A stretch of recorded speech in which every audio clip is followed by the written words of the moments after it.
நானும் எல்லாரும் மாதிரி ஏசி காரில் நான் உட்காந்துட்டு போக வேண்டியதானே?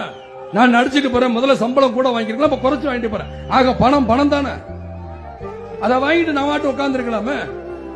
நான் இன்னைக்கு சென்னையில் அழகா எங்கேயோ ஒரு ஆட்டம் பாடிக்கிட்டு இருக்கலாம், பாட்டம் பாடிக்கிட்டு இருக்கலாம், சண்டை போட்டுக்கிட்டு இருக்கலாம், நடிச்சுக்கலாம். நடிக்கல, எனக்கு தேவையில்லை.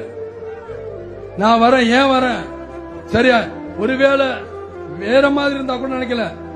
ஆண்டவன் மனிதல பாத்தீங்கன்னா எனக்கு 2 ஆம்பளை பேல, அவன் எதையோ சம்பாதிச்சுக்கிறான், எப்படியோ போட. என்ன கேட்டாங்க, என்னப்பா நீ மாநாடு நடத்துறியே, உன்னை ஏதாவது பண்ணுவாங்களே அப்படின்னு.